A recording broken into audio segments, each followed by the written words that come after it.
Two Kids, One Doctorate. I am your host, Dr. Soyla Quesada. The following is a recorded class. And today, let's discuss limiting beliefs, and then we're going to dig deep into what your own limiting beliefs are and how we can work through them so that you can come out on the other side as successful as you want to be, okay?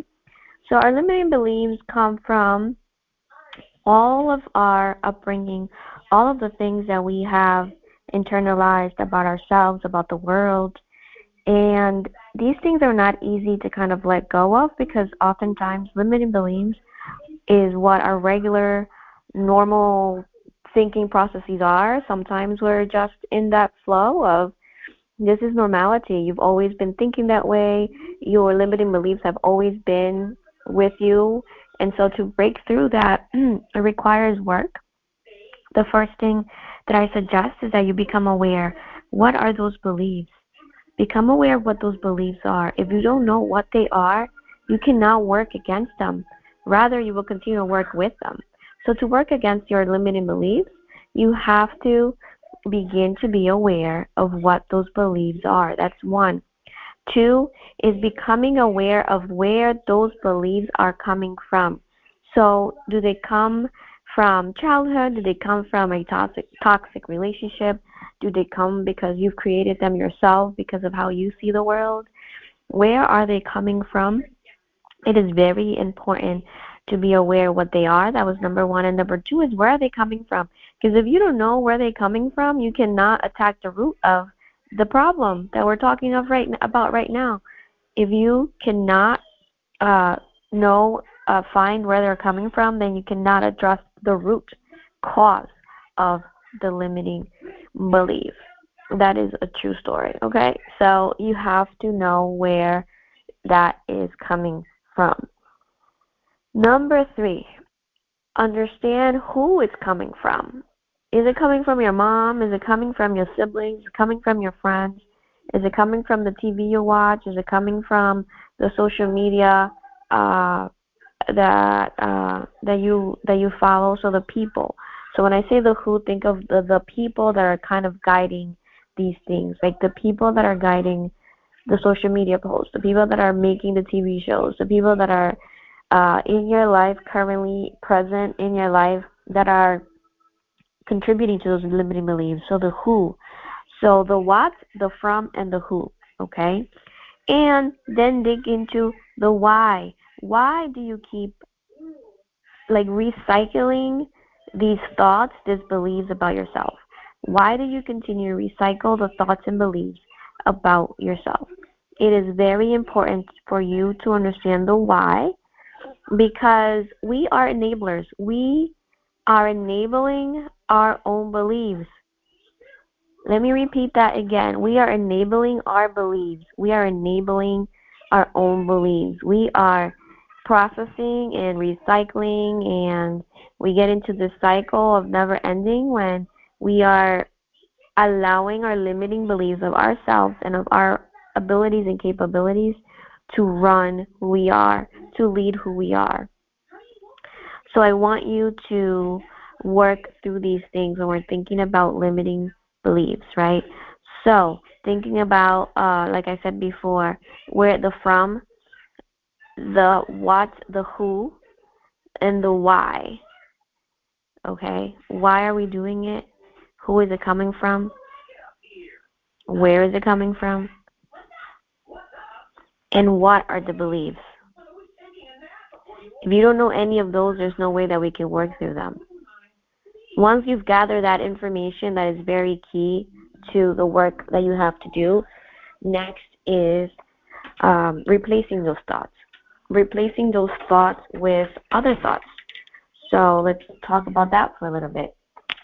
You have to replace your limiting beliefs with limitless belief. You have to replace your limited beliefs with limitless beliefs. Why? Because you are limitless. If you want to live that life, you can be limitless. You don't have to live, in ways of limiting yourself, limiting who you are, what you do. Understand that. You don't have to do any of that. Are you choosing to do that? Are you choosing to live in a limited way, limited things, gaining limited things, right? Living in a limited way in which you're not allowing yourself to dream big, to achieve big, to be successful in the ways that you want to be successful, because you are being held up by your own beliefs about yourself. And this is hard work. Why? Because you have to work on yourself. It's some inner work that requires you to put things into practice. Right? So I already told you the beginning of the where it's coming from, who it's coming from, what and the why. Those things, you have to put those into practice. And then how do we begin to replace those limiting beliefs? And how do we begin to replace those limiting people? And this is even sad to say, but we don't need negativity in our lives, y'all. And I'm not saying go unfriend everyone, but limit your access or limit their access to you in ways that does not affect your limiting beliefs, in ways that it doesn't affect your growth mindset, that it doesn't affect your confidence. Because if you don't build that boundary, then you will continue to be fed, and you will continue to your limiting beliefs will continue to grow within you and be supported by other people, things, and places. Right? So when you're working on your limited beliefs or your limiting beliefs, you have to limit access to you. You have to limit other people's access to you, other things access to you, other places access to you. That is key. That is very, very important. Okay? Because guess what? If you don't take control of your life, if you don't take control of what is leading to certain things in your life, then that's where you're going to end. You're going to stay in the same place. The other thing is get help. Listen, if you need to get a coach, get a coach. If you need to get into therapy, get into therapy. Get the help you need to help you work through your own junk. I would say gunk, but I would then have to explain what gunk is. And, well, you all know what gunk is. Right? It's like this nasty, sticky thing. So it's for you to work through that. Get the help you need to do that. Okay? So as I said, number one, replace those limiting beliefs with limitless beliefs. Get the help you need to get you through those limiting beliefs. And when I say coach, I say because coaches work on from now to future, and therapists can walk you through the beginning stages. Like, where does some of this crap comes from? Maybe it comes from childhood trauma. Maybe it comes from, abusive parents. Maybe it comes from abusive systems. Things like that. You have to think about, where the fuck does all this shit come from? So I say to you to begin the search work, right? So begin to get the search work of the what are they? Where is it coming from? Who is it coming from? The what and the why. Because if you're not doing that, you can't move on to the next things, and that is replacing those limited beliefs, replacing the people and the things and the places. It could be just as simple as like replacing your social media feed. Even when you think you're not paying attention to a post, if your eyes have caught that post, trust me, your subconscious already has gathered all the information it needs to create an idea for you that you haven't even noticed that it's been created. All right? And get help to do the work. Get help to do the work. This inner work is not easy. Talking to yourself about yourself is often hard because it often can feel like you're putting blame on yourself. You're not blaming yourself. You're working through stuff for yourself. And that is an important and then begin to challenge yourself. Begin to challenge the actions that you're taking. Let's say one of your limiting beliefs is that you're a mom of young kids and you can't start your master's degree. That's one example. That can't word if you stick with it, it's going to continue to be there. And you're going to, guess what? You're not going to do it. So get practicing to get over that hump and saying, yes, I can. I just need a plan. And start putting that plan into practice. It might not be that you're going to apply to a school tomorrow, but guess what? What you can begin to do is looking into schools. Maybe you need a part-time program instead of a full-time program because we got jobs. Start putting plans into place to begin to work through your limiting beliefs because, in a blink of an eye, time is going to pass us by. Your kids are going to grow up and you're still not going to have the masters that you so wanted. You can do all the things if you want to do them.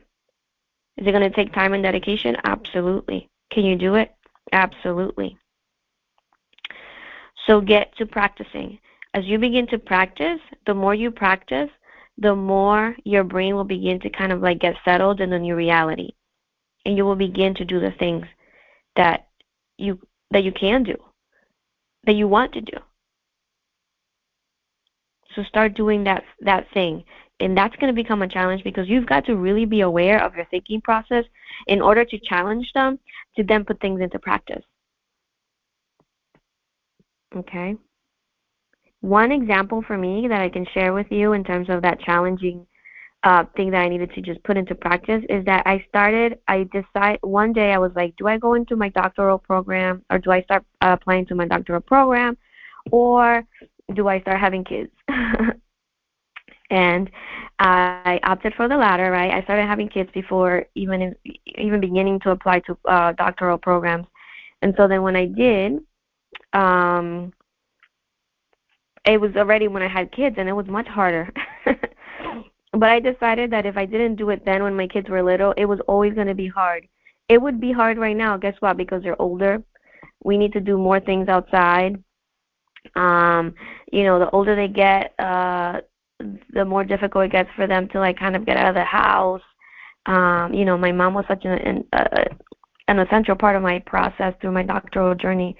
So all those things would have been harder the older they got. And now they're younger.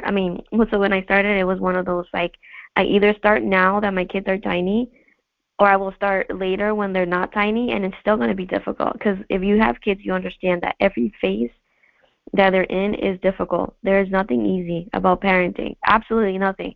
If you don't have any kids and they told you it's easy and they tell you to go have kids, let me tell you right now, and this is an honest truth, it is not easy. It is not rainbows and butterflies. It's not happy mom all the time. Okay?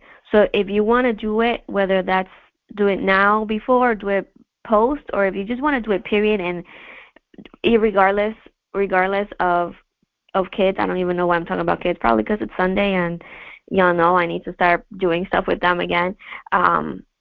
But know that was a challenge for me as well, because I had to work through my own stuff of, okay, you didn't do it prior to being a mother, and now you're a mother. Now it's just going to be harder, and you should just put that in the back burner and not even think about it ever again. And then deciding, no, we're going to do this. And start, which that's my next point. Start. If you don't start, you're never going to get anywhere. So I recommend that you begin, that you start. If you don't start, oh my goodness. If you don't start, you're not going to get anywhere. And that's start with everything. Start from the work that I gave you at the beginning of the call to starting the practice of challenging your thoughts, of the doing part. Because if you don't start the doing part, you will not get anything done. You might leave this call and say to yourself, you know what? Nah, that was a cute call and all. All right, Zoila, you said really good things, and not do anything else. And what you have to do is start doing the things. Start doing the things. This is your host, Dr. Zoila Quesada. Take care. And stay tuned for the next episode.